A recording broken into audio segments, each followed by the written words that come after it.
Very good morning, everyone. I am pleased to invite the keynote speaker, Mr. Praveen Singh, and all the participants to third day's forenoon session of this FDP. Yesterday's session was very fruitful, and we had an opportunity to gain valuable knowledge regarding the process of machine learning, supervised and unsupervised machine learning, which include regression models, decision trees, clustering, etc., and ensemble modeling, and so on, with case studies for better perception. Today, we can gain some insight into big data and cloud computing. I heartily welcome Mr. Praveen Singh to commence the session. Thank you so much, ma'am, and good morning once again. So allow me, sir, Dinesh, sir. Okay, yeah, got that. So today agenda is we are gonna cover big data analytics, which is one sort of advanced version of you can say in analytic. So I'm again waiting for few more people to join, if at all, because now people are still means like trying to admit. So Dinesh sir and Vasumati madam, could you please help me? Like we can wait or we can continue with this. Yeah, no problem. You can continue, sir. No problem. Then the person who are trying to admit means like how I will admit them. I already admitting the people, sir. No Okay, problem. okay, I okay. reclaimed the host. No problem, sir. You can- There is no issue. Yeah. Thank you so much, Dinesh sir, once again. Now let us start with this. So guys, please, if you wanted to note mail ID and phone number, please note it down. Okay. Sorry, I haven't mentioned here Rajesh phone number and mail ID, but you can connect with me. I can connect with Rajesh as well. It's not at all an issue. So basically, we are gonna cover like big data analytics, what exactly it is, the broader view, how exactly it looks like, and the Apache Spark and big data analytics, and then data visualization, and then further with some references which will help you to go through with this topic. Now, what exactly the big data analytics? Big data analytics, actually, we have to first learn what is big data. So, in industry, people are used to say like 3 V's, 5 V's, 6 V's based on their means like they used to define the things like means like even IBM says like 5 V's. Multiple organizations say 6 V's, and yeah, even we know like it's V's only. So basically, here we are defining the data set or combination of data set whose size, maybe you can say volume, complexity, you can say variability, and rate of growth, that means velocity. So nowadays like how the data comes in our how exactly data is being generated. So you can say Facebook daily you are generating means like you are chatting, you are posting something and all. So these kind of data are generating in humongous, it means like the capacity is quite large. Now that same data means like how it is in a very fast manner, means like you can't even imagine, means like we can say like every day, every minute, Twitter is generating some sort of petabyte, you know so the moment somebody tweets, that is being generated, that is one kind of data, and it has to be stored somewhere. Okay, so for that storage people are using big data system, big data environment. Now here, as I mentioned, like such as relational database and desktop statistics, while the size used to determine whether the particular data set is considered big data. So yeah, one thing I just assure you. So I don't know how many of you are thinking about big data. So big data is not what you are thinking like the Twitter data which you are getting and Facebook data and all. Yeah, of course you are getting Facebook and Twitter data. Those are big data, no doubt. But for you, what is the big data? So here is my question for you guys: what exactly the big data is? So I can define everywhere wherever I give my thought. So for me, big data is if I am not able to process data in my system, that means that particular data is big data for me. Suppose I do have my system having a 16 GB of RAM, and then I have to have, let's say, like 300 GB of hard disk. Now for me, if I am able to, means I'm not able to process, let's say 50 GB of data, then for me 50 GB is big data. Let's say you have 4 GB of RAM and then you have another 100 GB of hard disk, or maybe you have 200 GB of hard disk. then for you maybe 10 GB of data is quite huge, and for that 10 GB is means like for you behave as a big data. Okay, you are not able to able to open one particular access which is of maybe 5 GB or 10 GB, let's say. Okay, and that is a kind of big data for you. So in this way people defines their own terms how exactly big data for them it is. So that is why I used to say big data is have means the big data definition is not only depends on the organization or the how big data is, it also depend on the your configuration. So now as I mentioned, they have three major terms like variety. What is variety? So variety means if your data is coming in a structured manner, unstructured manner, semi-structured manner. So suppose you are tweeting, you are doing some means that you are tweeting something. Now that data is what? That is unstructured data. Now you are writing, you are doing Facebook chat, then that data is also unstructured. You are uploading photos and all, so that is all unstructured data. Okay, so data coming in a very fast manner, and that has to be processed somewhere. That has to be stored and then processed from somewhere. Now suppose Facebook want to analyze something. Okay, suppose you have written some you can say like some what we call as something you have updated on Facebook. Now Facebook quickly will what it does, if you wanted to tag someone they will suggest you this person is someone like your friend, you can tag them. How quickly they can even analyze with that. Okay, that behind that everything is in you know being done through big data analytics. Now when I talk about velocity, that means the the pace in the fast manner how data are coming, like you can say when data used to come in batch, data used to come, suppose you are doing video calling and all, these are all you can say it's a velocity, it's the manner how fast the data is coming. So you know every minute how many people are tweeting, how many people are tweeting, you can't even count. Means like I must say like it's a now petabyte, or maybe you can say it's in terms of terabyte, because they have that much million of people. Now what is volume? Volume is when you have data is in maybe terabyte, or maybe nowadays it's in petabyte, even is zettabyte. Okay, so you can say zettabyte, sorry. So now data are coming in such a manner and it is a quite huge, so people are not able to analyze. If you are thinking like we are going to follow old traditional our means like methodology, or maybe you can say like we are going to use relational databases, that is not going to solve your problem. Now as I mentioned here, big data is the transactions plus interactions plus observations. Okay, now how exactly it is being, see, I have mentioned here how the size is getting increased nowadays, means how yottabytes comes and zettabytes comes. So you can say like nowadays people talks about yottabytes.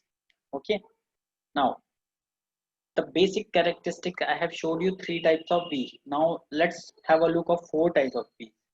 Now, four types of P's is volume, where volume is data at a scale, petabyte, petabyte of a data. Means like you can say volume means your capacity, you can say. Now, variety, data in many forms, maybe structured, unstructured, text, multimedia, means maybe in any form, because you never know from means like in which form your data is coming. You just need to store it. First, it has to be stored in unstructured manner. Then, if you wanted to process something, then you have to convert into a structured data. Now, velocity, as I said, data in motion, analysis of streaming data to enable decision within fraction of a second. Suppose we both are on a video chat, or maybe we are on a video call. Maybe some sort of analysis has to be happened on the back end, and they wanted to suggest something on while we are in a call. Then that analysis comes, using big data only, and that is what when we say it as a analysis is in motion. Okay, that is means it's a very huge, and you can say like it's a very big task to do deal with it, but yeah, people have done it a lot in this. Now veracity when data is uncertainty, you can say. Okay, managing the reliability and predictability of inherently imprecise data type. means like you can say it's a kind of, same way you can think like means the uncertainty in data means you can't able to find, or maybe your data whatever you are getting, that is not in a proper form, or maybe you have to generate more, maybe like you can't able to manage that particular, means like maybe somewhere means like it is not able to replicate, or maybe you can say like that data is coming and then you are suddenly deleting, or maybe something like that, means where we have to have some sort of mechanism to keep and to monitor everything. Okay. Now, so as I said, people used to talk about 6 V's as well. So now when you talk about 6 V's, here the 6 V is volatility, validity, veracity. Another 3 V's. So first 3 V's I told talk you about like volume, velocity, and variety. Now next 3 V is veracity, validity, volatility. Okay. Now continuously growing large data set from large storage or maybe processing management. So as I said, like earlier it was in GBs, now then there was few dbs, 100 of TBs, and then it's a yottabytes. Now data is in the form of structured, semi structured, unstructured. Okay. Now how exactly data is being coming out? So monthly, weekly, daily, maybe hourly, in a every second, in a real time, or maybe in a ahead of time. And now business trends, what is business trends, customers insight, behavior targeting, intelligence. So all these things, when it's a kind of evolution, you can say. Now earlier it was just basic uh, analysis. Now nowadays, like, you need to process from means big data, and then you have to get some insight from it, and then you have to show to your customer, or maybe to your means like you can say like organization. Okay. Now, let us talk about some history. So, though we have taken this history in a very long back, you can say. So now, in history, you can say like in 1946, the ENIAC has these many, this much amount of data. Now, in 2012, when we have recorded this, now you can say like a large hadron collider has 40 TVs per second, the amount of generation of data. Okay, now Airbus, which A380, now I'm not talking about Boeing. Yeah, it's a kind of Boeing only, Boeing 380, or maybe nowadays means they have like enhanced the things. So it has how the one particular flight operates, and what exactly it does. So it generates, it has almost 1 billion line of code for one particular Airbus, you can say. And each engine, one engine generates more than 10 TB in every 30 minutes. So because they have multiple parts, and each parts are being analyzed from, means like from various sources. Okay. And they are generating means like a huge amount of data. Now think about 640 TB per flight data. It is being generated from one flight. Think about it, like in 30 minutes you can say 640 TB per flight is data is being generated, let's say. Then think how uh, huge setup of cluster, and how huge setup of an environment is being need to be created, you can say. Now for Twitter, it generates 12 TB of a data per day. Now it is getting more than that. You can say like it's 1,000 TB of the data per day. Okay. Now even NYSE, like New York Stock Exchange, they are generating more than 100 TB or maybe 1,000 TB of data every day. Now I'm talking about now. So this means this recorded when we have 2017 or 2018. Okay. Now storage capacity has doubled roughly every 3 years since 1980s, you can say. So imagine about the data. So this is how you can imagine, from wherever you can think of how much data is being generated from various sources. You can't even imagine how and when it is being generated. So even Google, you walk all the way from your home to maybe your grocery shop. Google always capture that. And you might have seen like they used to give you some timeline, or maybe they will show you like wherever you have visited in the last month, or maybe in a maybe in a year.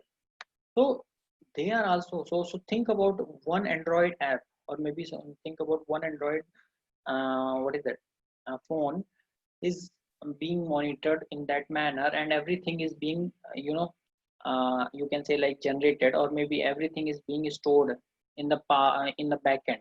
Now think about how many users are in India, and now leave out how many users are in India. Across the world, how many users are there? For each user, they are monitoring this, and they are just processing entire amount of data for everyone, and they are just showing you the timeline. Think about it, how exactly they are generating and how exactly they are processing entire thing. Even nowadays, you are accessing your Gmail. You know, means like how exactly Gmail works. The data which the mail which you are able to see in front of you, that is comes from maybe India server. Okay, but try to do this experiment which I am trying to tell you. You try to search your old mail, maybe you try to search some keyword. Okay, then you see the processing time. It will take some second, or maybe some microsecond, I can say. It will take some second to give you that particular mail. Why? Because what Google does, they generally keep your present data, or maybe means like you can say like within 30 days of data is in local server. Local server means the server which is placed in India. Okay, now the rest which you are trying to search, that is older mail, and that is placed in somewhere in US, or maybe somewhere in New York, maybe in somewhere that is the same country, you can say somewhere in Australia, or maybe somewhere you don't know where the server is. Now that is why I keep on saying, you try to dig into that, like you will come to know like what Praveen is saying is correct, because you will see this.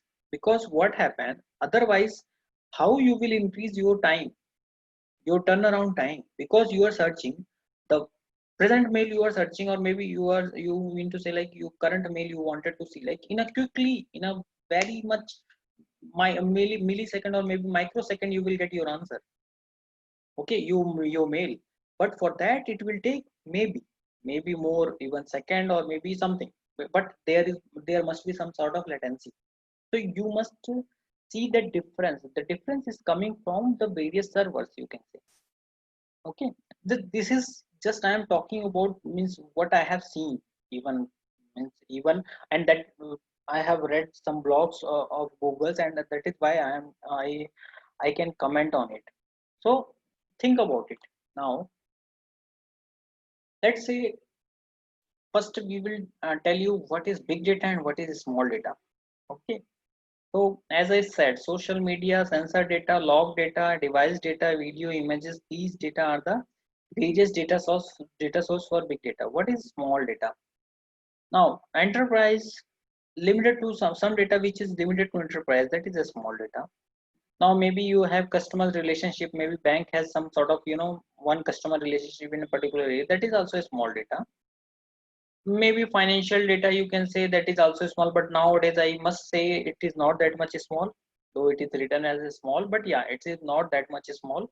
Maybe few things are getting, means you can say count it as a small data. Now volume, you can say it is in zettabyte, yottabyte, means how much you can mention in the big data. But for small data it is just GB or max to max terabyte. Okay, now when you talk about velocity, it's the real time. Big data is the real time. Now require immediate response also. Now for small data, you can say it's a batch or near real time, not exactly real time, but it's a near real time, or does not allow always require immediate response. Because maybe you want, means today you have written some query, now tomorrow you want something, or maybe some response which you are not getting at, means as the moment you have entered that query. Now, variety as such, it doesn't have multi-structure. Either it has structure or unstructured. Okay, multi-structure, I mean to say it's a kind of multimedia data. So that is what I am talking about. Now, value is complex, advanced, predictive, business analysis, and insight. And is in a small data, you do some sort of reporting, you do some sort of analysis, you do some business intelligence there. Now, evolution of technology is, you can say here, telephone earlier, it's like in 90s. I'm talking about earlier it was telephone. Now people are having a all Android, iPhone, and various phones. Now earlier it was desktop. Now you can say talk about IoT. Okay, the combination of all things, the your system, your mobile phones, your servers, your all the smart home appliances, your fridge, your TV, whatever, you can count on it. And then car, earlier it was just a car. Now it's a automatic car, smart car, you can handle from your while sitting or from your home. And you know, like how Tesla has designed everything, so you can count on it. So this is how just we wanted to show you the evolution of our technology. So anyway, means I don't know how many of you, means everyone almost is faculty, so I am just assuming they are from 90s. Okay, or maybe, sorry, not to say 90s, but yeah, maybe in that era they had, they were there. So means like you can say you guys are the best. Okay, best in all the way, you can say. I mean to say best in the first terms of, you have seen these telephones, you have seen this kind of desktop, you have seen this kind of car. Now you have seen all the evolution of a technology which has happened. So you can, I must say, you are the best generation who has seen everything. Okay, from what type of telephone earlier it was, and then you have moved to that keypad mobile, then you have moved to another telephone maybe, and smart devices, and our desktop was there, and this is what the natural things which you, so you have seen all the evolution. I must say, I don't want to comment here, but I must say you have seen it. So why is data becoming big?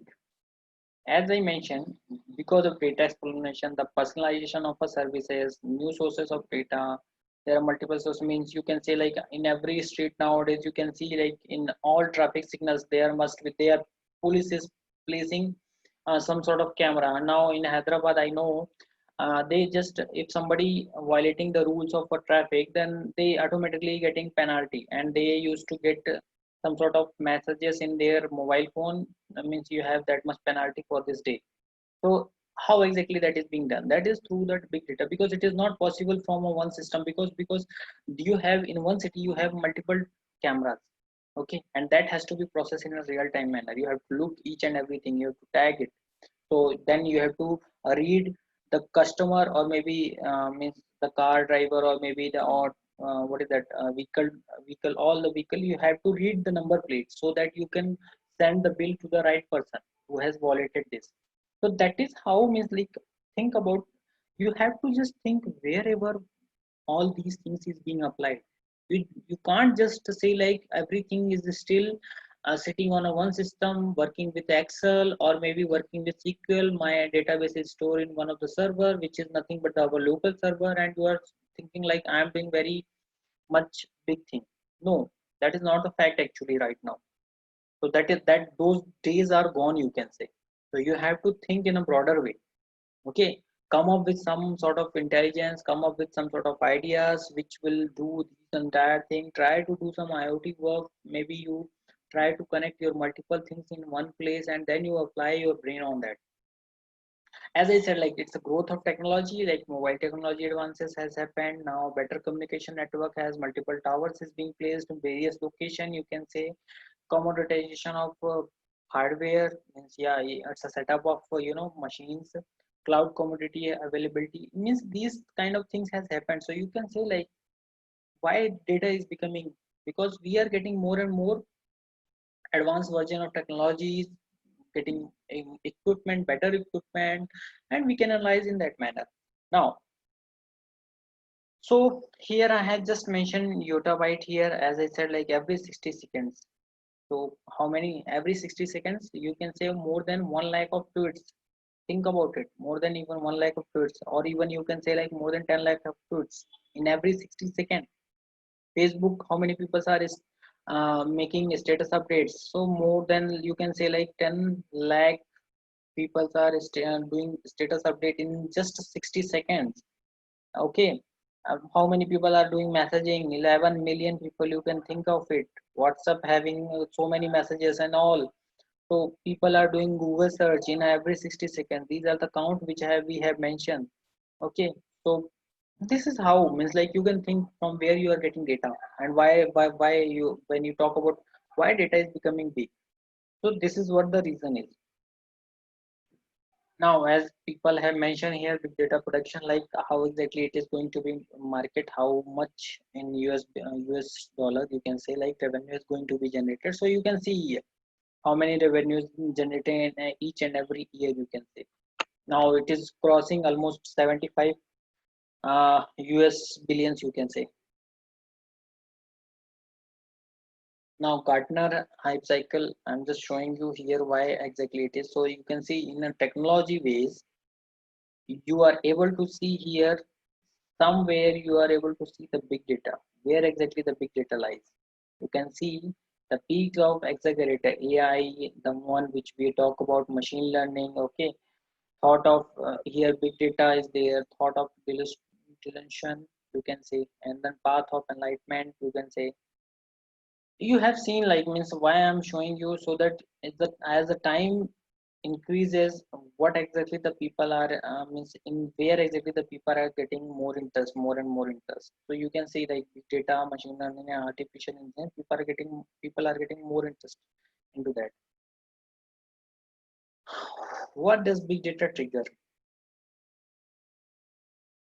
The big data landscape, I can show you here. There are multiple organization which is building, or means their app is totally based on the big data only. Now totally based on, what I mean is, there are multiple technologies, you can say. On the top of that, they are building this kind of thing. So multiple technology, when I'm talking about that, you can say Hadoop. I don't know, means like, but you must have heard about this Hadoop and Cassandra and HBase. So this is the what technology people are using. Now if you talk about infrastructure, so there are multiple companies. You don't need to buy infrastructure, you just need to buy infrastructure from yourself. So that is where the cloud computing comes. You need to buy infrastructure as a service.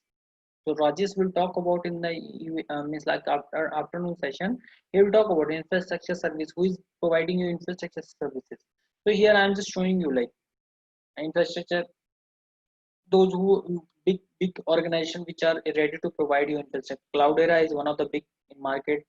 Data stacks, I know them very well.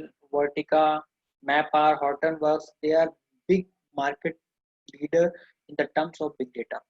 Okay, they have their own setup of devices. They have done modification in Hadoop. They have done modification in Spark version. They have done everything, and now they have customized it, and they have come up with some sort of product. Now they are pitching those products to the various organizations. So you should buy our infrastructure and you should use our product. Now operational infrastructure, which I can say VolDB are there, cost base is there, and infrastructure as a service, which I was talking about. Maybe Rajesh will tell more. Okay, a structured database, like how many means I know, like means like people are using nowadays is still SQL Server, Sybase, Oracle. These are the structured database. Okay, so all organization is still using a structured database, because things are not exactly, everything is not you will get unstructured data or semi structured data. Means you have to have some transactions. So transaction data is nothing but your structured data. So every organization has to maintain that as well. Okay, not every organization is like a Google, or maybe like a Facebook and like a Twitter. Okay, so they have some own limitation, you can say. Okay, now let us talk about next. As analytic and visualization, I don't know, means I haven't okay, I haven't given any talk on that. Means like visualization I talk about, but I haven't mentioned any visualization tools, or maybe you can say like how is it is being done. So there is a Tableau, one of the very well known organization, you can say, and they have very good their product like Tableau. Means I have worked for almost 1 year and 1.5 year for this Tableau only. So I know like it's a pretty much and well matured product. And then LickView is there, which is quite competitive of the same. Okay. Now big data. So people think, so what is big data? Big data is not just a Hadoop. Hello. Hmm. So big data is not just a Hadoop. It's what exactly it is. So it manages and store huge volume of any kind of data. Now you can say like Hadoop file system is one of that, and while you use Hadoop file system, the MapReduce processing is being used there. Now for structured and controlled data, you are just using their data warehouse. Still, company are using that. Now for managing stream data, you have to do some sort of stream computing. Now to analyze unstructured data, how exactly you are going to analyze unstructured data? So at that time, you have to do text analytic, and for that, there are multiple text analytic engine is being placed. You can say like means there are multiple operations which are totally based on text analytic only. Now, when we talk about Hadoop, Hadoop has it's a distributed file system, and it's a you can say like it is designed to run on a commodity hardware. So you have a cluster where means multiple files are have been placed, or you can say it's a kind of one software which is placed in all the system, or maybe you can say across your cluster. So it's a kind of you can say like if you have setup of maybe you can say like 10 nodes of cluster, there in all 10 nodes the Hadoop file system has to be placed. Okay, because if you wanted to deal with a big data, you have this kind of hardware, and this kind of software has to be placed in your system, or maybe you can say in your cluster. Now what is Hadoop MapReduce? It's a kind of processing framework where you have to process this. Now what is Hadoop Common? These are the libraries, okay, which is you can say like it's a common utility of or maybe you can say Hadoop means what all base is being given by Hadoop. It's a called means that is why we call it as a Hadoop Common. Okay. Now when you talk about Hadoop ecosystem, the base is nothing but our SDFS, okay, which is distributed file system. On the top of that, you have multiple things like you have distributed processing framework, which is nothing but the Yarn. Yarn has multiple version, you can say like means like I have worked on 2 3 versions, so I know it has multiple versions. And nowadays what happened like Yarn is being given by different organization, and they are just modifying it because they are coming up with their own product. Now for for columnar store we are using HBase. For Hive, for processing of SQL query we are using Hive. Now for our statistic we are using R connector. For machine learning we are using Mahot. For scripting we are using Pig. For workflow Uzi. Now to do all the coordination we are using Zookeeper. So somebody has to track it down, or maybe somebody has to monitor it. Now here only, and suppose you have done some sort of now you have to debug it. For debugging or to know like what is the root cause, you have to have some sort of log collector.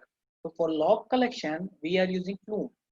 Now everything is fine. Now suppose you in your mind one question has arisen nowadays, means like everybody means I must say like all the participants are having one question. So all the data which is being placed in a relational database, how you are going to convert into a big data, or maybe you can place in a HDFS. So people are using Scoop for that to to do a data exchange. So whatever your data means you can say like which is in the relational database that you want to transfer into a SDFS. So for that sake you are gonna use Scoop. Okay. So this is what you can say Hadoop ecosystem. How exactly what all layers comes into the picture. Maybe I will briefly talk about all different layers in the later of my presentation. Now, as I said, like yesterday somebody has asked about, sir, what is exactly the opportunity in big data, or maybe opportunity for research.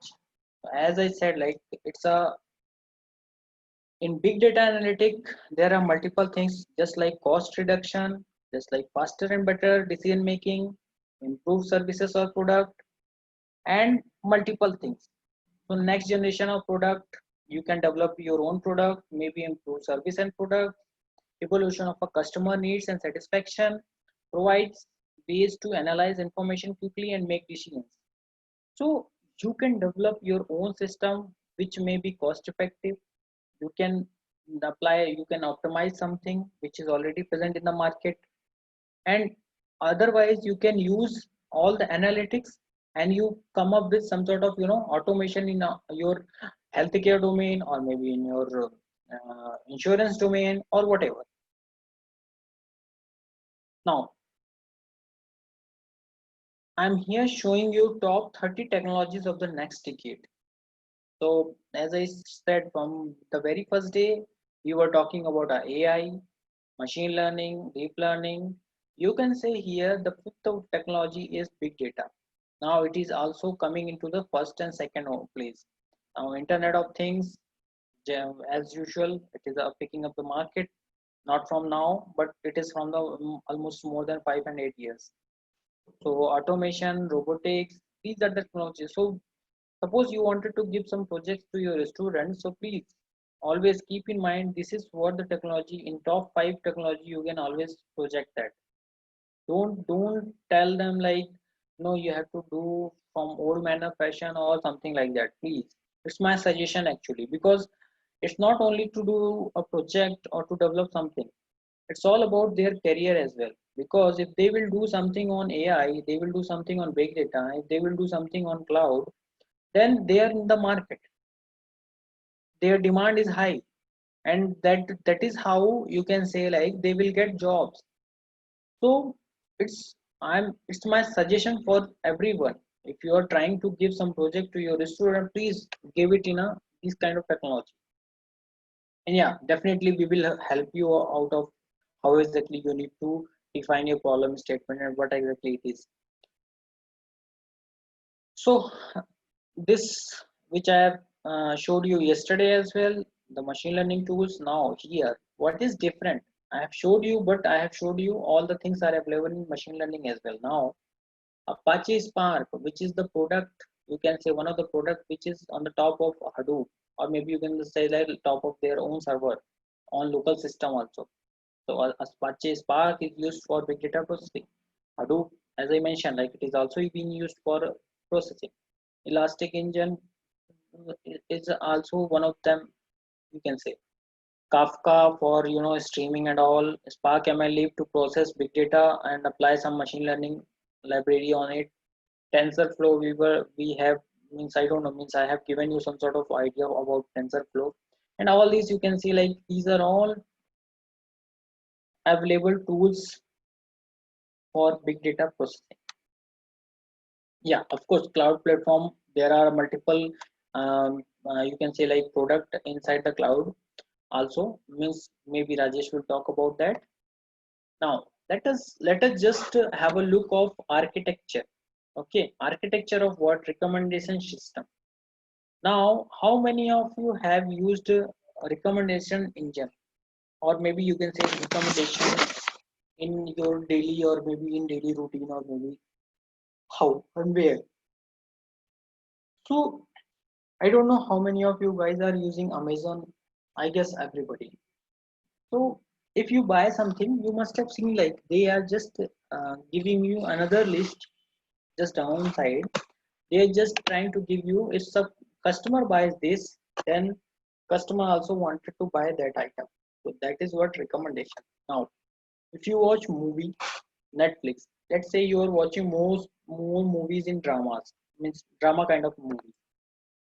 Netflix automatically give you some sort of list, which list contains all the drama movies, and which is quite similar to that, similar to what you have watched day before or maybe today. Let's say. So this is the recommendation, and in this particular entire recommendation is built on some sort of engine, or maybe there must be some architecture behind that. So that architecture is being used, and we are trying to present that. Okay. they must have some different layer, might be. I'm not saying like, but they must have to follow the same thing. So now basic is your, as I said, SDFS. Okay, to place your data, either unstructured, either structured, semi structured, whatever. Now you have to have Hive for doing, for running some sort of query, and you have some HBase. Now MapReduce on the top of that for doing parallel processing. Okay, now Uzi is there, Hadoop is there on the top of that for big data analytics. Okay, now as I said, like there are some security thing, and auditing, audit and logging means, I have showed you in the previous slide how exactly you need to use Flume and all. Then you can say like here streaming and real-time data, we are using Flume to get into the SDFS. Now for structure and unstructured data, you can directly use HBase. Now Scoop I have used here. Why? Because from I need to convert some relational database to the Hadoop system. Maybe you can say SDFS. Now, so that is how you can say it's a kind of data access layer. Now from here, now you are getting data from one place, and now you are submitting that entire data to the SDFS. Now you have performed some sort of action. Now you wanted to show that action to your business, or maybe you wanted to present to someone, maybe to the admin to analytics service or something. Now everything is being processed here. Then it will go to the business layer, where the business logic you have written, how you wanted to present it, everything is going to present. If something you wanted to present through the web services, then you can just write a logic for a web services, which is nothing but a REST web services. So that you can pass it, launch some API which will easily consume the web. Now presentation services, you wanted to present something, maybe you wanted to use Tableau dashboard, maybe you wanted to Liquid dashboard to know like how is my data is being, how, what exactly insight is being. Okay, so this is what the architecture of a normal recommendation engine, which uses all ML, Hadoop and Java, everything you can.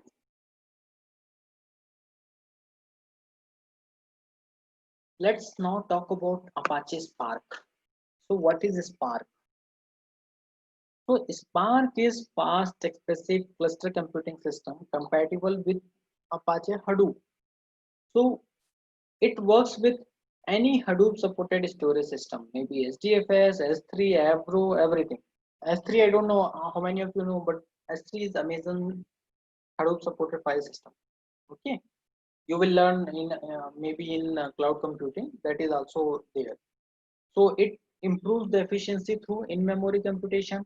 Okay, general computation graphs, which is also present there. So it will improve that efficiency.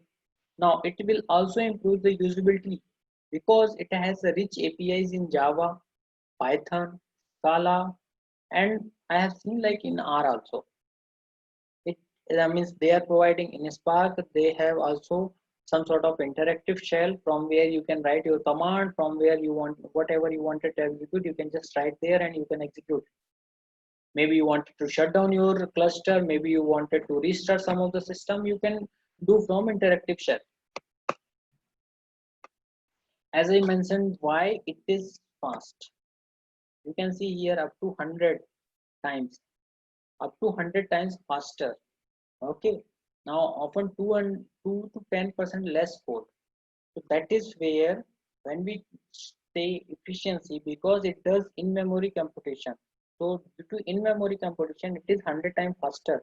People used to talk about like why if Spark instead of Hadoop. So that is why where means it comes.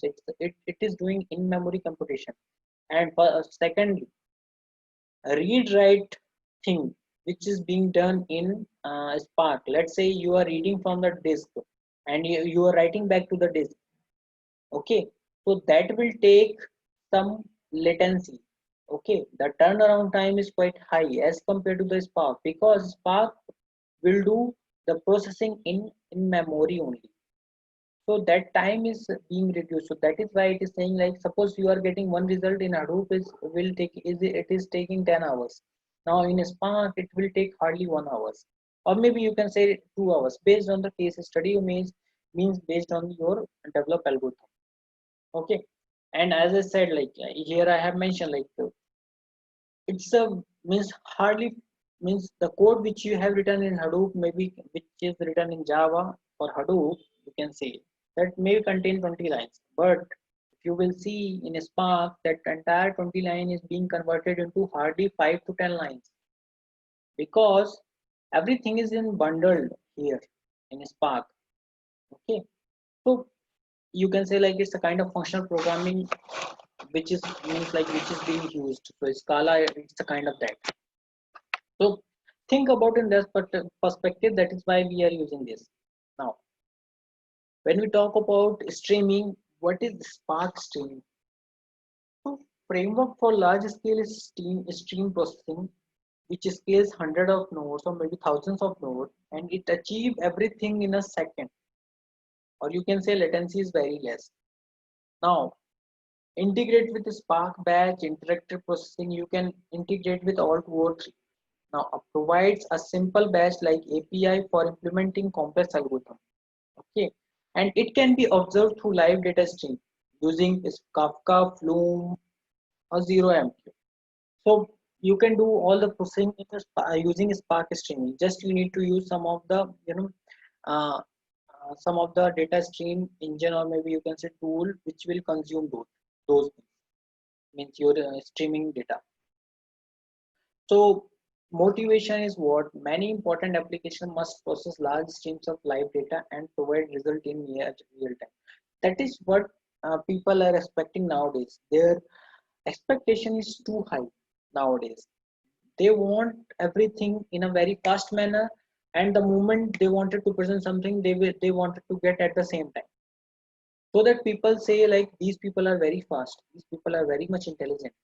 So that is how now the world is running, and you have to think in that perspective as well. So social network trends, you can see one of the example is social network trends.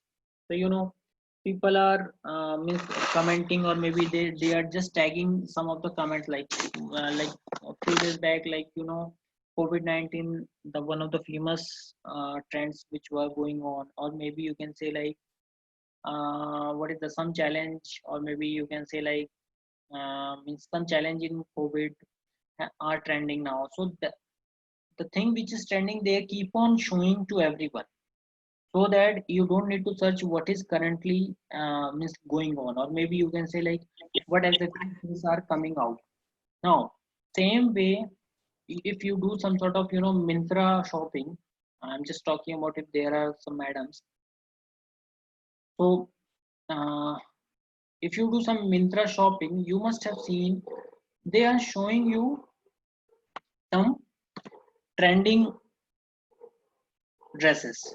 So how they are getting the trending dresses? That is all in real time. So today means many people have bought something. Let's say some laggy, or maybe kurta, whatever. Think about it.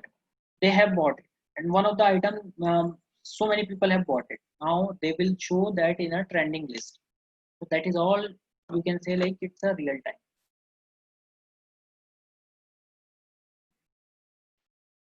And yeah, as I said, like traffic sources means they generally give you how the traffic is. Means even if you look into the statistic through the website, and you can see like that all things are in live streaming only. And intrusion detection system, which is nothing but that is also one of the you can say like large stream live data, means I must say. Now require large cluster. For doing this, you need some large cluster to handle all the workloads. You require some latency for almost few seconds, not more than that. So for by looking that motivation, you need to look a framework for building such complex stream processing application. Okay, but for what are the requirements from such a framework? The requirement is your scalable to a large scale, a large cluster. Because if you wanted to do something, then always your requirement is whatever you build that should be scalable. Okay. Now, second is scale latencies. Now, simple programming model. It has to be not that much complex, so that if I will hire somebody, he's not able to understand that. So it is not like that. So everyone want everything has to be simple, not too complex. As I said yesterday, while in model development, I forget to tell you, always build a model which is simple. Don't make things complex. And this is one of the rule, which means, which you can say written in all the books. Never make your model complex. Try to make it simple so that it can be generalizable. So same point applicable here as well. Okay. So now you must have a thought, sir. Already there is a Spark. Sorry, there is a Hadoop. Why you need Spark? Okay. So these are the point which you can say like why we need Spark instead of Hadoop. I am not commenting here like you don't need Hadoop. You also need Hadoop. In organization, people means always use both the system, both the real time. How? So here, if you wanted to process data in a real time, then definitely you need Spark. If you wanted to means like use your simple thing, or you don't want to make it complex, then it's always go for Spark. For doing fast processing, you can prefer Spark. And to handle multiple input sources, or you can say multiple sources, both are fine. But for real time, you need to go with Spark, I must say.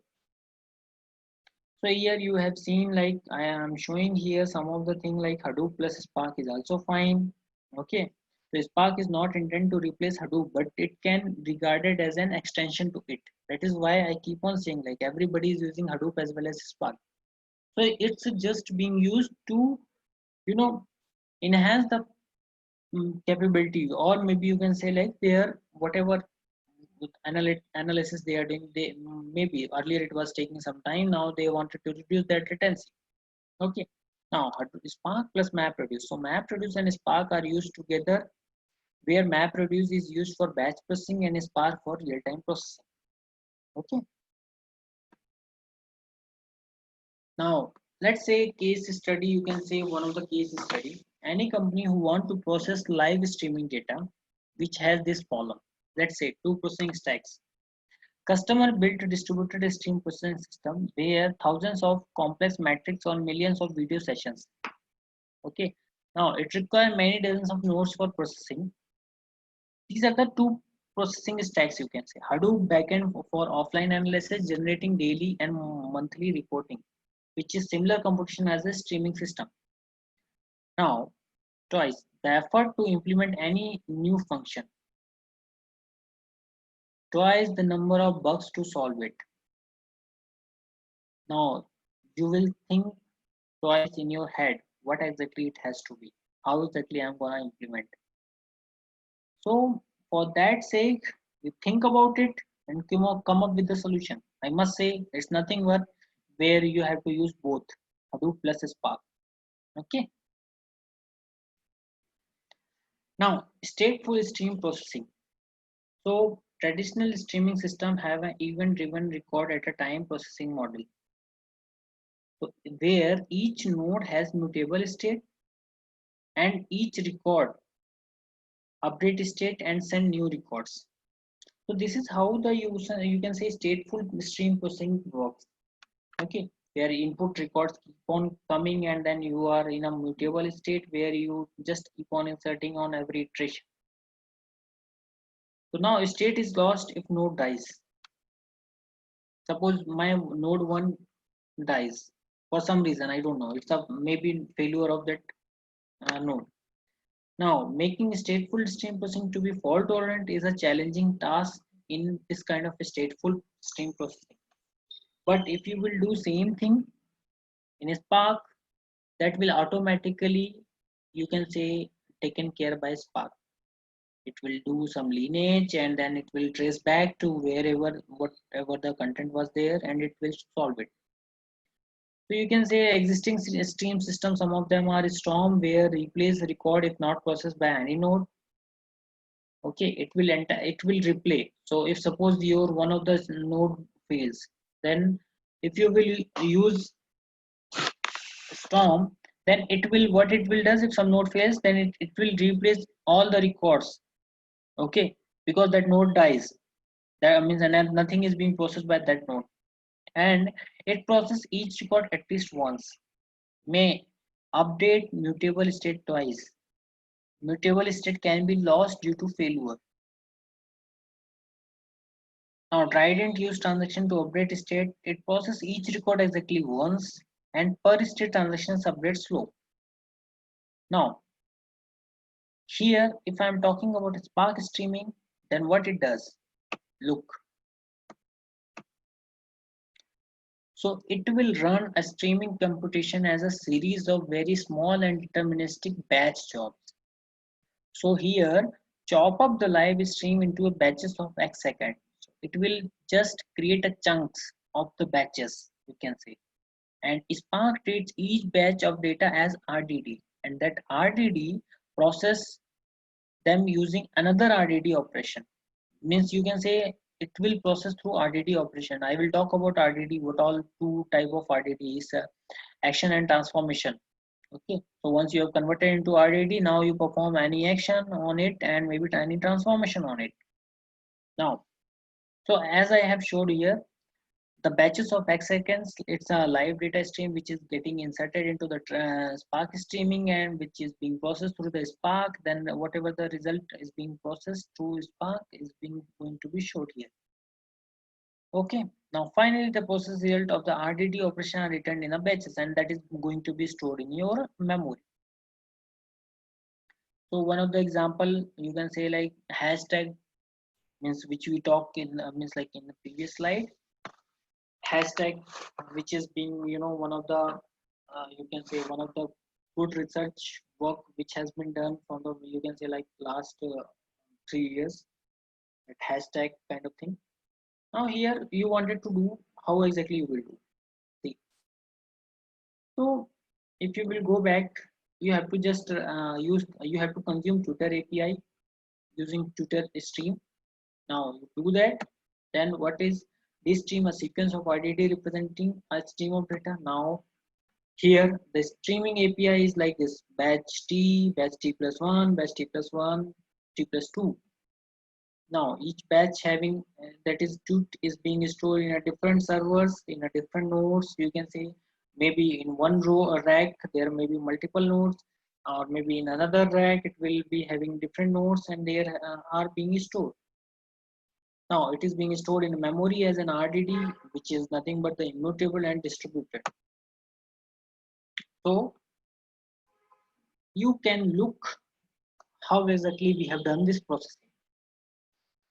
So if you will write in a Scala, then it's a tweets which you are getting from Twitter stream. Then hashtag, you are just mapping this flat map to the get status or get tags through the status.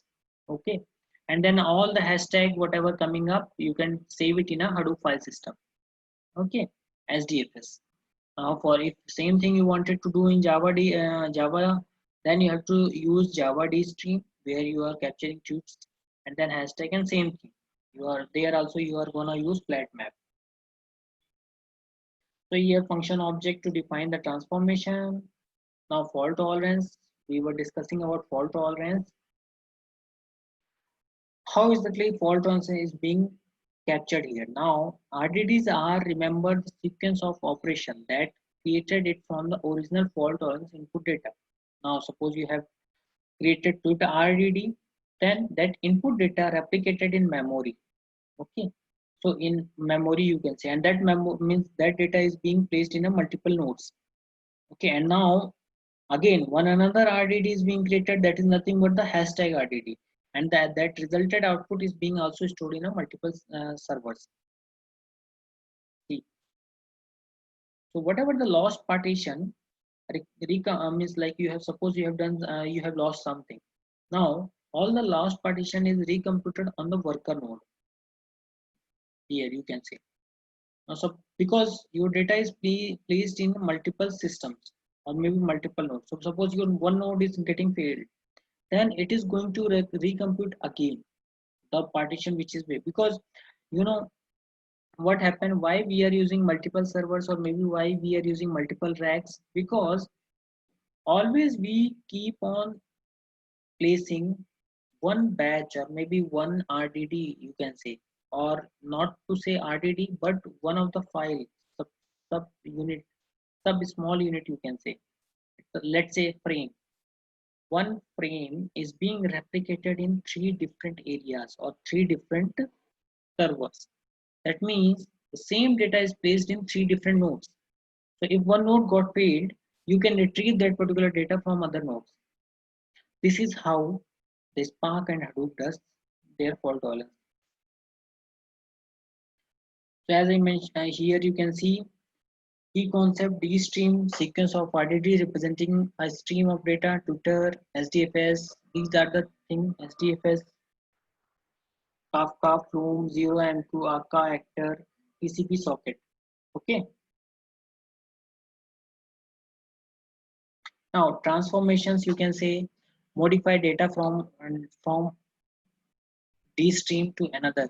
Now where you have to have standard RDD operations, map, count by value, reduce, join, stateful operation, and window, count by value, and window.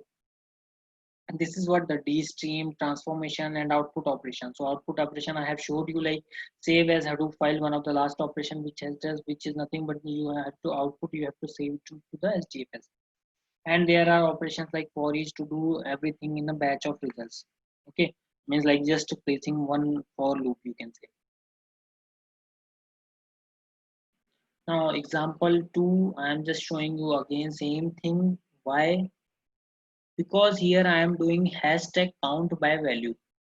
Earlier it was not count by value, you can say. I was just placing this to hashtags dot Hadoop file system, save as Hadoop file system. Okay, now here I am doing count by value in hashtag. Now how exactly it will count, you can see here. Okay, so whatever the tweet you are getting in a batch, that will be mapped to the flat map, and that hashtag is being done, then mapping is being done here. Then you need to tag counts by using what, reduce by key you are using, and in reduce by key you can count. So maybe so many people have done hashtag of cat. Okay, then wherever it is there, maybe in batch T, maybe in batch T plus 1, maybe in batch T plus 2, somewhere. Now you are just fetching all the things and you're mapping with the hash cat wherever it is being placed, wherever it is being used. Then at the end you are just reducing it by wherever the hash cat is being called, you are just using reduce by key. Reduce by key is nothing but you are doing count on it. Okay, once you do reduce by key, that means you will get hashcat comma 1, hashcat comma 1, hashcat comma 1. You will get everywhere. Means batch, even batch at t, batch at t plus 1, batch at t plus 1. Now once you will call count by value, count by value means you have to count by value. So hashcat comma 10. Maybe it is being called or maybe it is being used maybe 10 places. Then you have to do the same. Maybe hashtag dog is being used multiple times, maybe 25 times. That is how. And which one the count is more, then you have to show means that count means in the top. So which one, suppose you are asking for top trending hashtag, so you will show which count is more. So yeah, as I said, like suppose you wanted to know like which hashtag having means more count in last 10 minutes, you can say. So you have to just define window, and there you can mention minute 10 and then second, and then just you need to do count by value. As I said, like it's a sliding window operation where we have to mention window length, and then you have to mention sliding interval. Okay, now here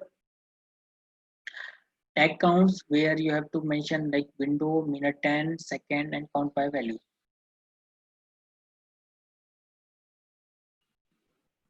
How exactly the computation is being done, you can see here. So if you will see first, it will take this window. Okay, then it will move to the next, and it will take this window and then it will do count by value. Okay, now next it will slide further towards right, and then it will again do count by value. So this is how it's a smart window based count by value. So you can just mention count by value and window, and where you have to just mention minute and second. See, so you can easily here see you wanted to add the count from the new batch in new window. You can do that. If you wanted to subtract the count from the batch before the window, you can do that. So it's a, you can say, smart window based reduce. Now it's almost 1 hour, you can say. So here I can give a pause and just wanted to take any question if you guys have. Please do let me know. Raise your voice, raise your hand. Rajesh, are you there? Yes, I'm here. Yeah. Like anybody, any questions? So please, guys, if you have any question, please either you can post on your group chat or either you can raise your hand so that we can unmute you and we can ask you.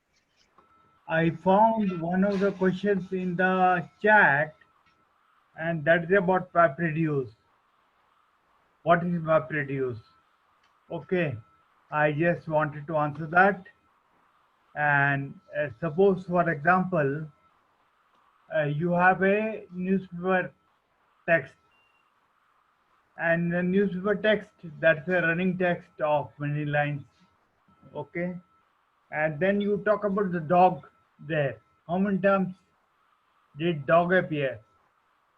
So dog appeared 3 times. One, so first it will count what did the dog do. The dog jumped over the wall. The dog ate the pizza, and the dog went to sleep.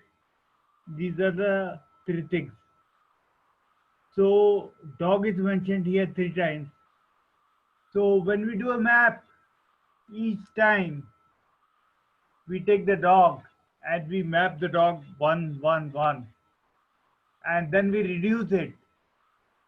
That is, the dog occurred how many times? The dog occurred 3 times. And then when we do the reduced part of it, the dog has appeared 3 times. So processing the natural language and having the dog appear 3 times is what MapReduce will actually do, and the result will be dog is equal to 3 is what will come to us. This is how MapReduce will work on any given piece of text which is there.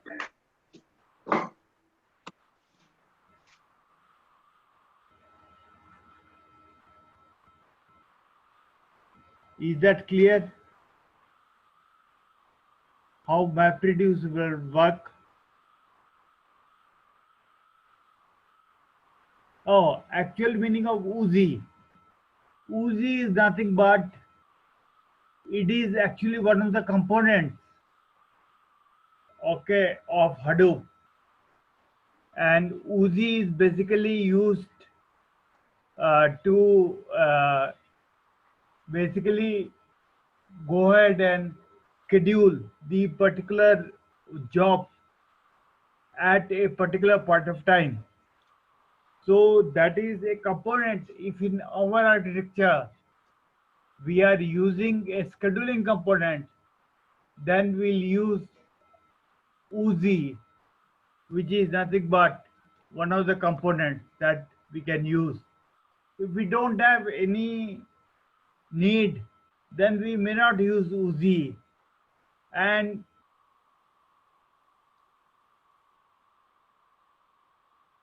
Yeah. So of the different components. yeah, right, Rajesh. So Uzi is basically, it is a server-based workflow scheduling system, and that which is being used to manage Hadoop jobs. So workflow in Uzi, you can define it as a collection of control flow and action nodes in a directed acyclic graph manner. Now that control flow nodes always define in the beginning and the end of the workflow. Okay. And you can say it's a kind of workflow execution path. Okay, it is also one of the means funded by Apache Spark. Yeah. Anything else?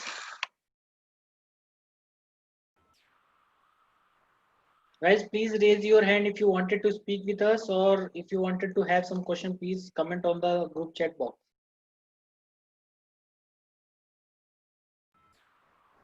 If no, then please let me know by writing no, and then we can move further ahead.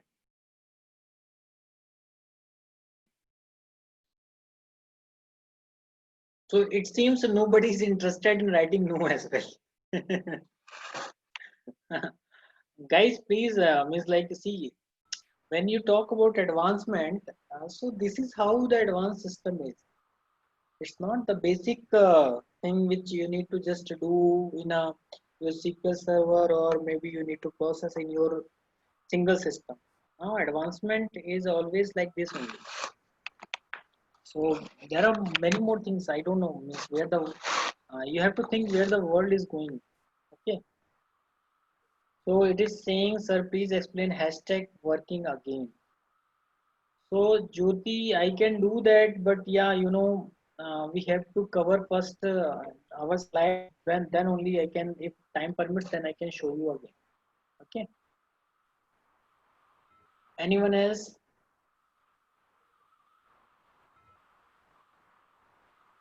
Guys, please let me know. Raise a flag so that I can go ahead.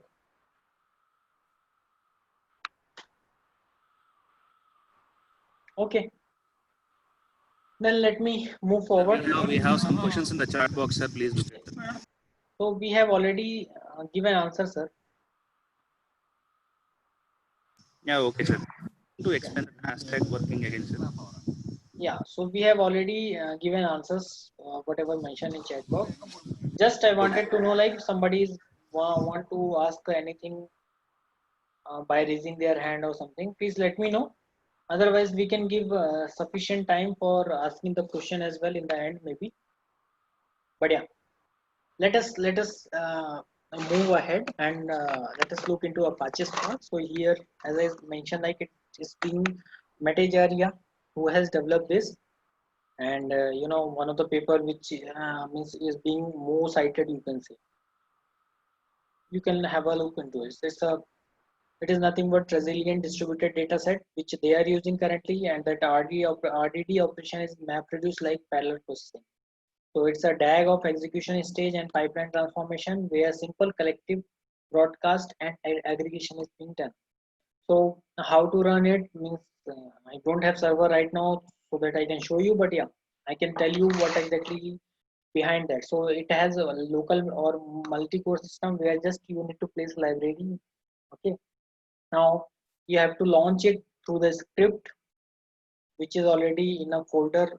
When you are installing a Spark, then it will coming up with some package where in that package you have multiple folders. In multiple folders you will get some of the scripts for running it, for shutting down, for these kind of jobs are placed in that folder.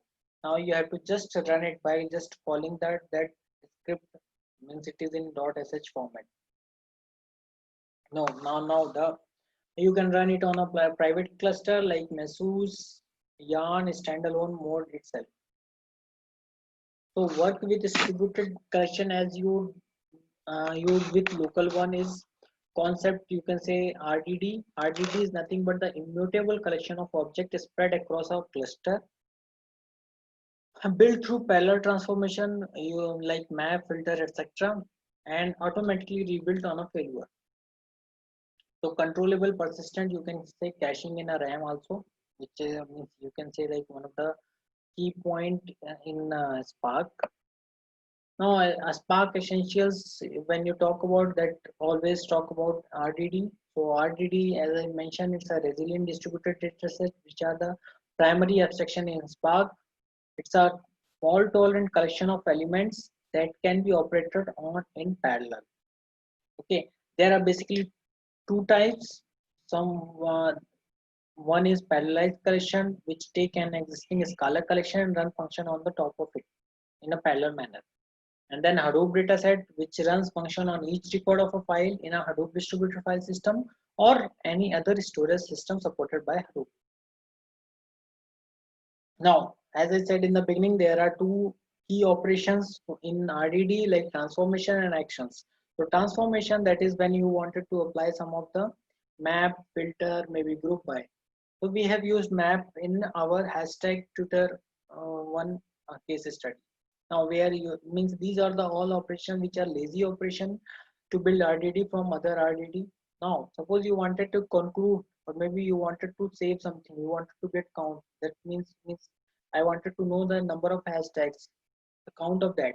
So then that is called as actions, where you need to count, you need to collect, and if you wanted to save output to a maybe Hadoop system, or maybe you can say in a standalone system. So means you have to call it as a save as a Hadoop file system, or maybe you can like that save. Now it will return a result or write it to the storage. The moment I said to you, like means how exactly you to call it in a for storage and for a result. So for result you wanted to show in a same command prompt, or maybe in a display, just you need to count, or you need to call it as a count, or maybe you need to call it as a collect. Now transformation create a new data set from an existing one. So if you have one RDD, you are doing some mapping, and it will create another RDD. So that another RDD is totally based on the previous one. Okay, so it is just conversion of one RDD to the another RDD. Now all transformation in Spark are lazy, which I mentioned in the beginning. So they do not compute their results right away. Instead, they remember the transformation applied to some base dataset. Why they are doing this? Because it's a in-memory computation. They don't want to place it in a they don't want to write back into the disk or maybe into the memory, so that latency time is getting increased. So here they are using caching kind of thing. Now they just want to do all, they are just keeping all the operation in hand or maybe in memory. Now when you will call action, any action on that, on the top of that RDD, then it will perform all the actions.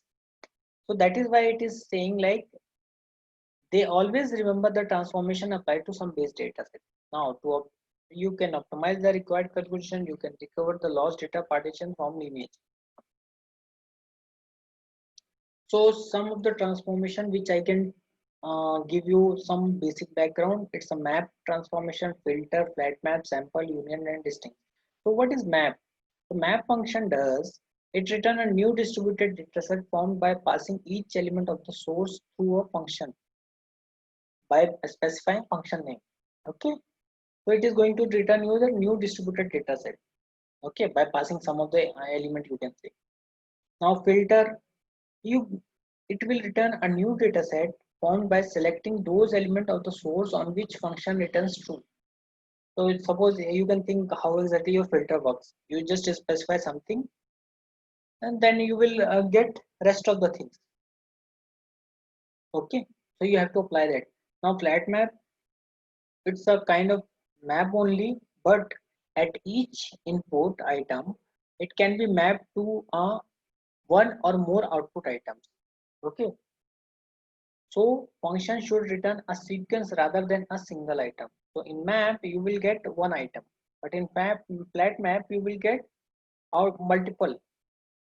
Okay, now sample, where you just specify the two parameter with replacement of fraction and seed. Okay, basically three parameters. Now sample a fraction of the data with or without replacement using a given random number generator seed. So these are the things which you use basically when you wanted to do some probability stuff, or you wanted to do some sort of calculation by replacing something. Okay, union is basically return a new data set that contains the union of the element in the source data set and the argument, just like normal your union, you can say. Distinct, when you have to get the data set which contains just the distinct elements. So data set, when I'm talking in Spark, it's nothing but the RDT. Now some other transformation you can say, the group by key, where you have to just specify number of tasks. It is when it is being called on a data set key value pair, it will return a data set of key comma sequence v, you can say. Okay, because it is just grouping by key. So your key is unique and all the sequence of that pair is being returned to you. Now reduce by key, it return data set of key v, key comma value pair, where the value for each key are aggregated using the given reduce function. So you have to just mention function from which you wanted to apply a reduce function. You wanted to apply a reduce, you can say. Now sort by key, you wanted to sort by key, and then either you can sort in ascending or in descending. You have to just specify it. So when called on a data set of key comma value pair where k implements the ordered, okay, now return a data set of kv pair sorted by keys in ascending or descending, as I said. So there are multiple things, join, co-group, Cartesian as well. So now we have talked a lot about Spark transformation. Now we are looking into Spark actions. So when we talk about Spark actions, it has limited set. So limited set means it has reduce, it has collect, count, first, take. So let me describe about reduce. Reduce does, it aggregate the element of the data set using the function which we can specify in as a parameter, which takes 2 argument and then return 1. And should also be commutative associative so that it can be computed correctly in a parallel manner. Okay. And same way, the collect, which will return all the element of the data set as an array of the driver program. Okay. Now count, which is a simple and very simple action, you can say, where it will return the number of elements present in the RDD. Okay. Now first, when you call first, then it will give you the first element of the RDD. Okay, which you can say just like you can write take 1 or something like. Okay, just you are calling in your let's say yesterday we have discussed about data frame. So in data frame I used to keep on calling data frame dot head. So head will give me top 5 rows. Okay, same manner you can call first here. Now take n is nothing but it will return the array the first n element. So you can just specify here. So the same way, like just I said, like head, tail. So here you have to. I am getting in a while calling head. I am getting 5 rows. You can specify here take 10. So it will return you the 10 elements. Okay. So yeah, we have used save as text file in our Twitter example, where means like you have to write the elements of the data set as a text file or a set of text files in a given directory in the local file system, you can say. Now SDFS or any other Hadoop supported file system, Spark will call to string on each element to convert it on a line of a text, you can say, in the file. Now save as sequence file, where it will write the element of the data set as a Hadoop sequence file in a given path. You can specify just path, and that path has to be, you can say, when you are working with means anywhere you can specify your local server local path. That means you have to just // and call it your local path. And if it is a Hadoop file system, then you have to specify SDFS and then their local path, SDFS path in which server it is. Now count by key only available on RDDs of the type key value, which returns map of key comma int pairs with the count. Now for each, which is nothing but generally it is, you can say, like, it is quite equivalent to the for loop which you guys are playing with nowadays for all programming language. So let us just look in a graphical manner how exactly the RDD is being created, how exactly transformation is being done, and how exactly actions has been done. So you can see here, Spark create RDTs from any file stored in SDFS or maybe in a local system, or maybe you can say from S3. or Amazon S3. Now, Spark also support text files, sequence files, and any other Hadoop input format. So you can see I have done some transformations here. Now, while doing transformation, it is converting into RDD. I have done all means I have all the collections of RDD here. So why it is being placed here? Why it is not instead of output RDD? If it can go directly to the action and it can perform value. Why?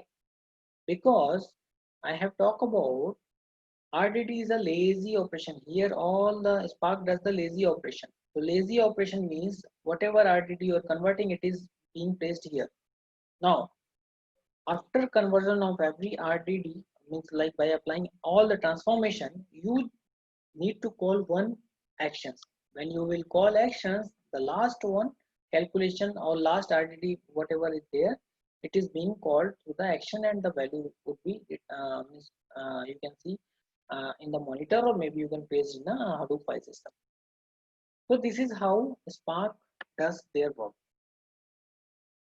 So people always means wherever I go, people ask like, sir, which language should we use for Spark? So as I said, because you can either use Scala, Python, Java. It depends on you.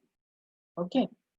But as I said, like yes, it's better to use Scala because when you talk about performance wise, Scala will be a fast.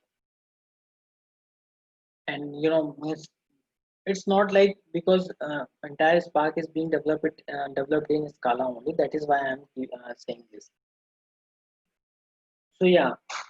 So easiest way is Spark is having Spark shell. The way your command prompt in Windows, or if you are using Linux, then in Linux you have shell. So where you need to write your all means you wanted to execute your script, then you have to just write run and then space and then you script your script, whichever script you have built. So it's a special Scala and Python console for cluster use, we can say. So here I have mentioned some of the mode from where you can run your environment in the past Spark. So if you are specifying master equal to local, then it will launch only one thread and it will run on your local machine. Okay, when you are specifying local and giving parameter as a 2, then that means it will run on a local, but it will having two threads. Now, suppose you are specifying some master like some Spark and some host name here, and then you are specifying port. That means that will run on Spark as standalone cluster. Okay, because you are specifying their cluster name or maybe that master host. So some of the software component here which I have listed, you can see Spark runs as a library in your program, or you can say one instance per app, where it runs tasks locally or on a cluster, maybe standalone deploy cluster, maybe Mesos or Yarn. Okay, now it accesses storage via Hadoop or input format API, which can means where we can use HBase and SDFS. So here you can say, suppose you have some application you wanted to develop in your Spark automation, then you have to submit a Spark context. Then from Spark context, it will launch two things: one local thread and then cluster manager. When cluster manager is being launched, maybe Yarn or maybe you can say anything sort of thing like that, maybe in Mesos, then it will again launch. Cluster manager will see how many workers are placed there. If it will see like there are 2 workers or maybe 4 workers, then it will parallelly go to that part and then it will execute Spark executor inside that worker. Okay, and all the Spark executor which are means you can say basically a worker, that is going to connect with SDFS. Now here I have mentioned why I kept this slide here, because Spark has built-in library called as mlib. Now suppose you wanted to do some you wanted to develop some machine learning algorithm, and you wanted to apply some of the operations on the top of data, or maybe in a big data you can say, then you can call mllib. Okay, and here as I means in the beginning only yesterday, or maybe you can say like I keep on saying like two type of machine learning algorithm, that supervised, unsupervised, clustering, k-means and all. So basically what all things are available in Python or maybe scikit-learn library, wherever. Now you have to just, you will get same thing in mllib. You just need to call the correct library, correct, you can say function, that's it. Now let us just have a look to task scheduler. So task scheduler is nothing but where it supports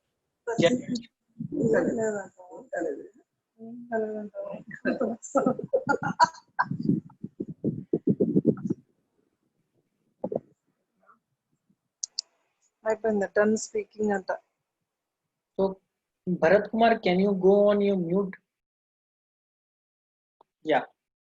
So task scheduler, what it does, it supports general task graph, pipeline function wherever possible, and do cache aware data reuse locally.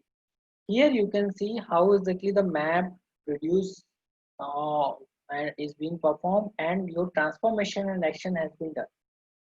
So here you can easily say stage 1 having some RDD. You are doing some transformations, which is nothing but your group by. You have performed that. Now, same way, in your stage 2, you have some RDD. You are doing some, applying some transformations, that is map here, and then you are applying filter. Okay, once you do that, all your operation whichever you have performed in stage 1 and stage 2, you at the end you are doing join will perform on stage 3. So for each stage it will get some output. Okay, from output, then when you will perform join, it will do the join at the end, and it does some sort of cache partition. Okay, so it's just, you can say like it's a kind of locality, or maybe they wanted to use later, or maybe you wanted to perform some actions later part after this. So that is why they are just using this cache kind of thing. Okay,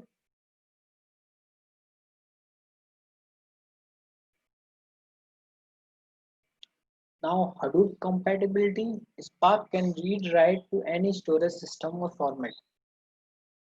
Okay, that has a plugin for Hadoop.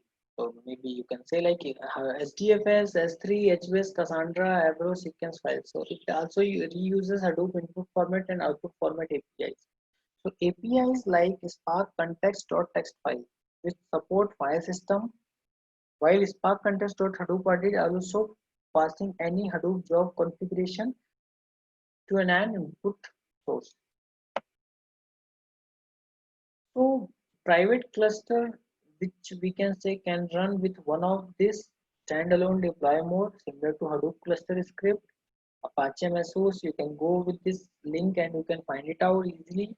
Hadoop Yarn also. Basically, it requires configuring a list of workers and running batch script and passing a special cluster URL to a Spark context. So here you will have in configuration folder, you will have two files, two different files. One is host, one is slaves, or maybe you can say one is master and one is slave, where you have to specify which one is your master server and how many are your hosts. Suppose you have 4 node, you wanted to make 4 node cluster, then out of 4 node you have to make one node as a master as well as slave.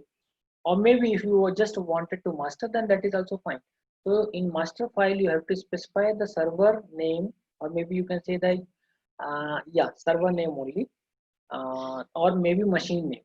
You just specify that, or host name there, and then in slave part you have to just mention IP address of all your slaves. Okay, by this you are just doing the configuration, and while running you have to give, you have to specify that URL. URL means the IP address of your master node, because that master will call all the workers using Yarn or Mesos. Yeah, in Amazon EC2, how exactly you wanted to launch, I have just mentioned because this particular exercise I have done long back. So I have mentioned here how exactly you need to perform. Okay. To view your logs, whatever logs are there, you have to just specify IP address of the master node and then 8080. That's it. Okay. You will easily see. Now, you wanted to look into standard output and standard output file in the Spark or Mesos directly, then you have to just specify, you have to go to work / application ID, which application ID you wanted to look into, and then executor ID, and then there is standard out, the standard output. Summary here, I just wanted to conclude with Spark offers a rich API to make data analytics fast, both fast to write and fast to run. It achieves 100x speeds in real application, growing community with more than, you can say, 15 or more than 20 companies which are contributing continuously. So as I said, like there are multiple companies which are contributing towards this project: Yahoo, Intel, Adobe, and Berkeley University, Princeton University. There are many more. Kongling, Mellon University. These are the universities which are, contributing towards this Spark product.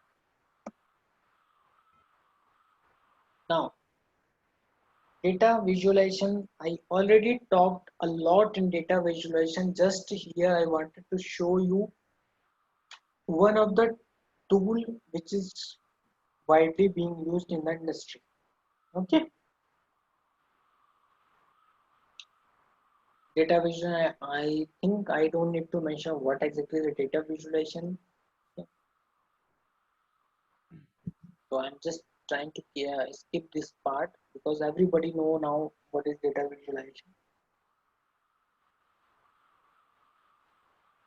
So yeah, let us look into what is the benefits of the data vision. Though I have already introduced this data visualization in my previous slides, but I haven't talked about much on benefit.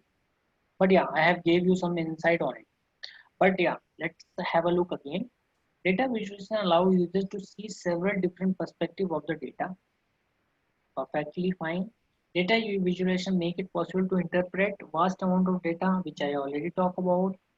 Data visualization offers the ability to note exception in the data.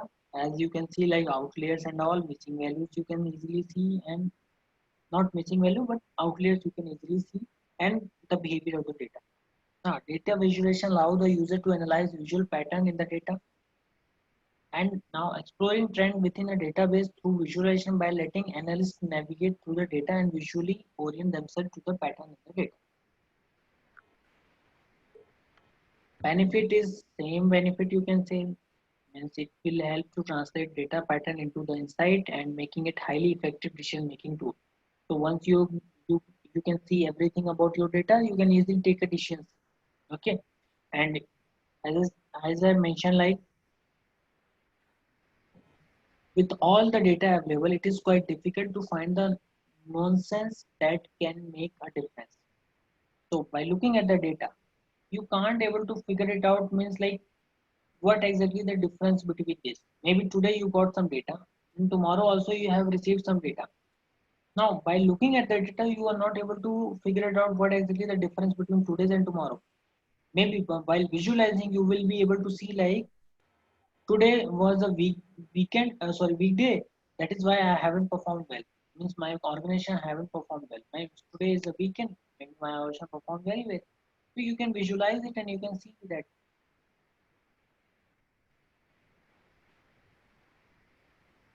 So I have just means I am trying to show you dashboards. So here the dashboard is, you see these are the dashboard which I have built in Tableau. So how exactly you need to build everything into one place, come up with the dashboard, and you can show to these things to your CEO or maybe to your boss.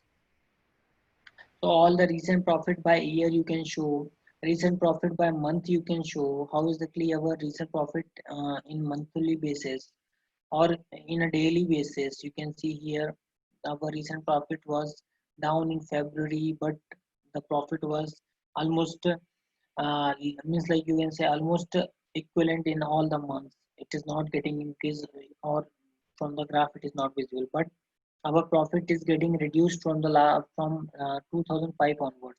You can say top and bottom states by profit. You can say which state is having more profit, which state is having less profit, or you can say like which states are having more by means like uh, states by shipping cost. You can show that top and bottom product by profit, which product are making more money and giving a more profit, which product are giving you the loss. So negative, you can say from the line of that you can say negative. So these are the products which are making loss. So maybe company CEO will say like, okay, you do one thing, you can we can reduce these products, or maybe we cannot deliver these products now onwards. So he may easily, by looking this graph, he may easily take decisions at that time only. So yeah, data visualization by example, you can see here it's also one of the dashboard. Now, as I said, Tableau, a self-service BI tool that can render your data in a quick and easy to consume way. Okay, it takes the guesswork out of many of the report generation tasks. So if you will look, where does your Tableau fit? Where? So here you will see Oracle Server, Talent, SAS, Composite, Tableau. So it's a basically fit in visualization part or maybe BI part. So here you do your Hadoop and everything, SDFS source systems you can say. Then your extract, federate, transform, cleans you can do here. That can be done one of the product which is known as Talent. Then you do spatial and enrichment operation and everything. Maybe you can perform statistical prediction. Maybe you can use SAS, R, Python here. Okay. Now you are writing some schema here to do some real time of thing here. Then after that, everything you have done on the back end, then you wanted to visualize it. So you can do visualization through the Tableau.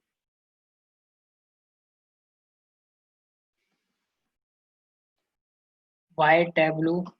No doubt, it's a good question, but you can say like it's a industry leading tool. You can say, and means truly speaking means I have really enjoyed while working in Tableau. So it's almost unleashing business intelligence for the subject matter aspect. You can say it has a huge complementary tools means using complex unstructured data sourcing, including XML also.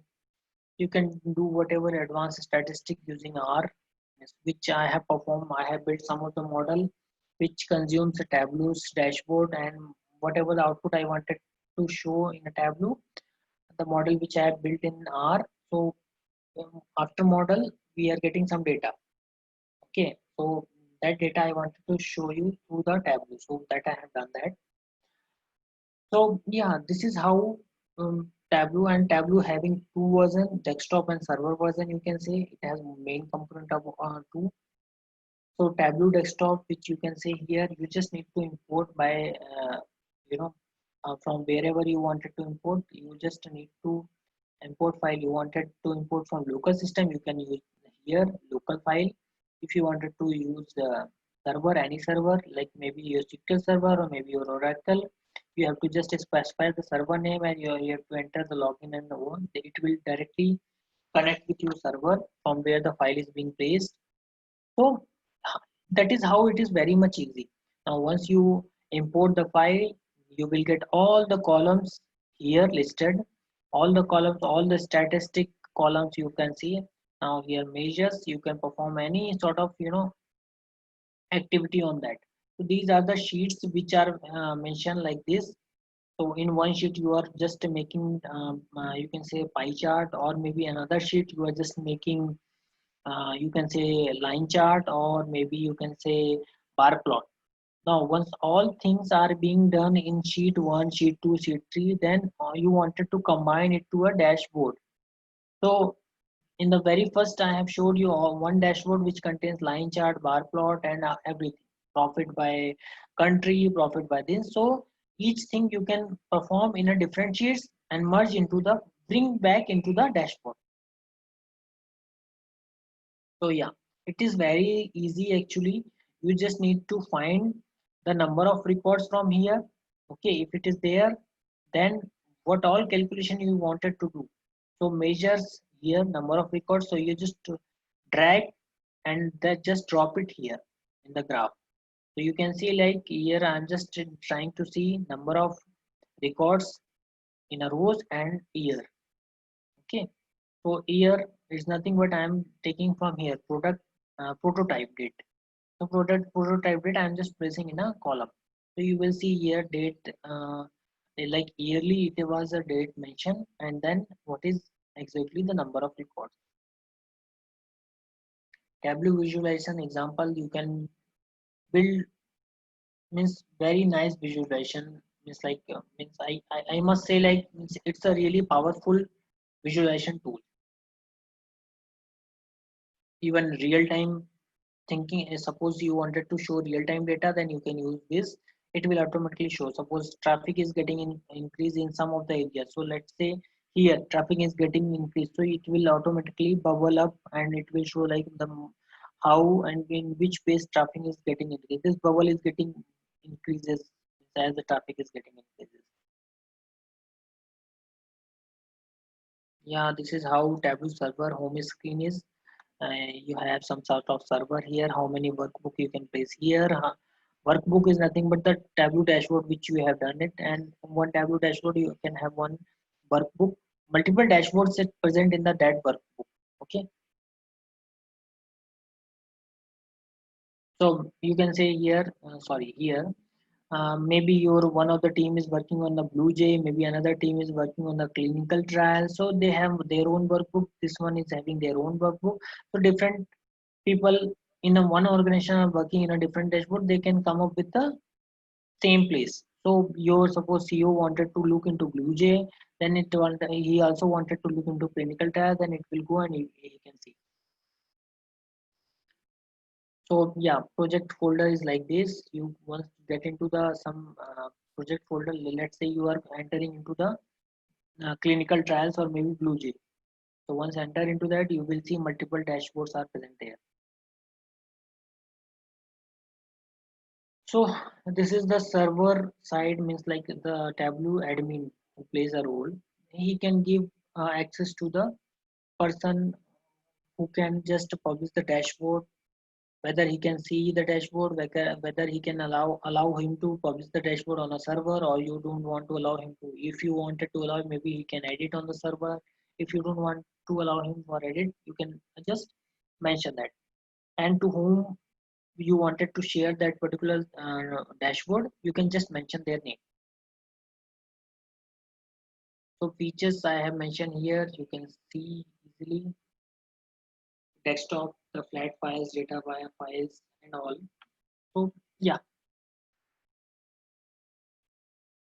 so there are multiple licenses and support, means it's quite costly, I must say. I don't know, but you wanted to try, then you just try. 1 month free trial is there. Not 1 month, 15 days free trial available it is. Yeah, that's all from my side. Here to some sort of conclusion. You can just, a graphical display should be like this. Yeah, yeah.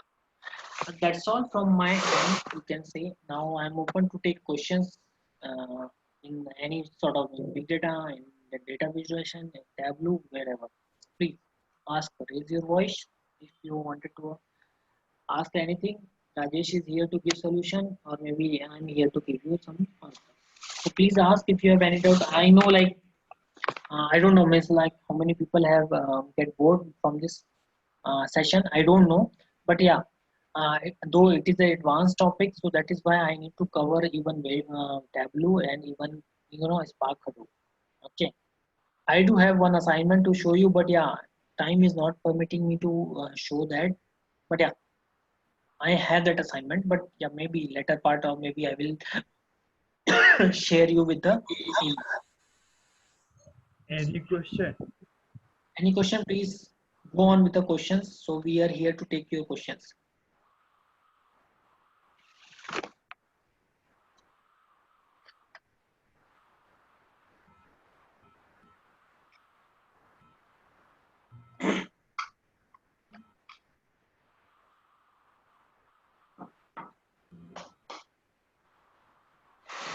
Please keep on asking questions. Please, if you have any doubt, please let us know.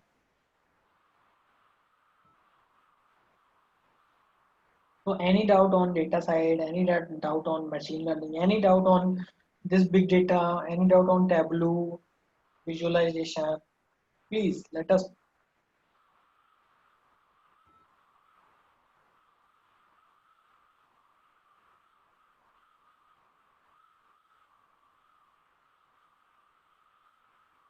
So I guess, sir, nobody is having any doubt. I don't know why. But yeah, let's see. Yeah, please let me know if you have further any doubt, because we are also available in afternoon session also. Yeah, where we will discuss cloud computing, and Rajesh will talk about cloud, basic cloud, all the clouds, all type of cloud, Amazon, Google, IBM, what all. Okay, but yeah, before that, if you have just wanted to close the session, please ask any question, or maybe if you have some doubt, please let me know. Okay, you can mention on a chat box, group chat box, where means we can answer your question. Please let us know. I know it was quite fast, but means things are like when you are working on advanced things, then things are like means I want, my intention is to cover almost everything. Almost everything is, that means what all tools available in the industry, what all tools are being used in the industry currently, or maybe you can say like at least you can get some insight of the tools. Maybe you are quite aware about what all tools are available in the market. Maybe when your student will ask about that, you can easily able to give the answer. And if not, then you can easily give some problem statement to your students, so that he can leverage those tools, or maybe he can work on those tools, because these are the trends, I must say. So you have to upgrade yourself. You have to ask your student to upgrade themselves. Okay.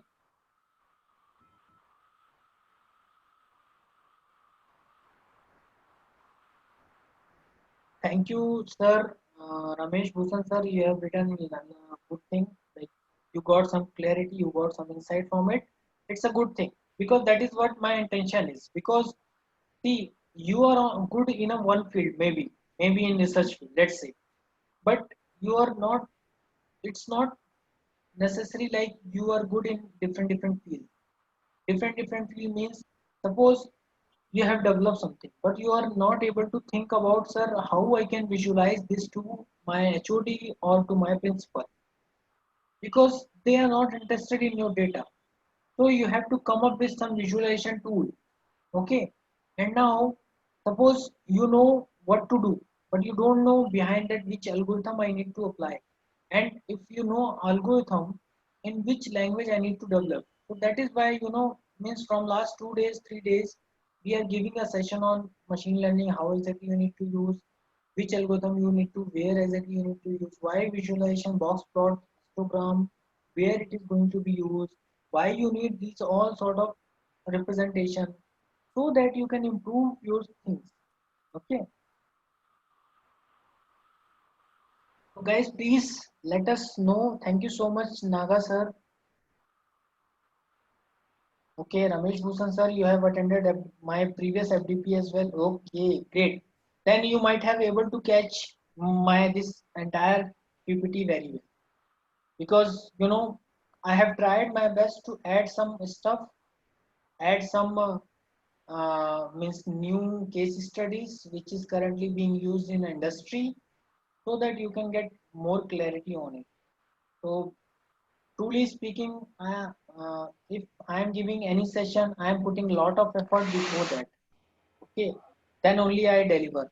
Means I don't want to repeat the things, or maybe you can say like I always prefer person should get more clarity on the topic which I am referring to.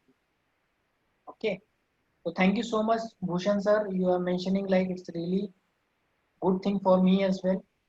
So we will look in future, means if something you wanted to arrange another sort of FDP or maybe another session, I will look forward to hear from you guys. And even yeah, for NLP, you want something? Yeah, sure, sir. We'll do that. So don't worry about it. You just write a mail and to us. We will try to help you on that. Anything else, guys? Anyone want to speak with us? If still we have some 1 or 2 minutes, we can take up the questions if we have further.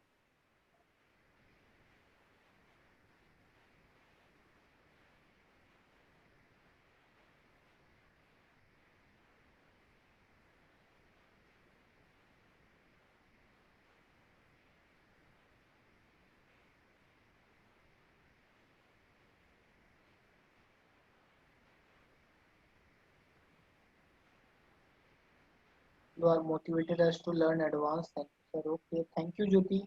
Thank you so much. I must say thank you everyone who have attended this session. So by this, I'm just wrapping up my things here, and then in afternoon we will meet again.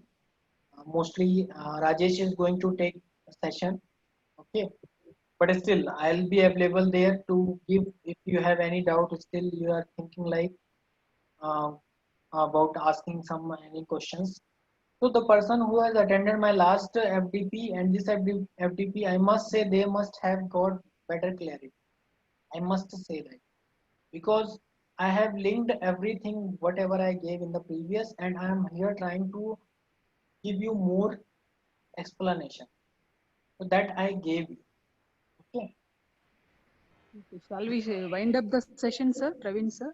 Yes, sir. Yes, sir. Please, ma'am. Okay, thank you very much, sir, for such an engrossing session. I would like to inform all the participants that post-lunch session will be commencing at 2 p.m.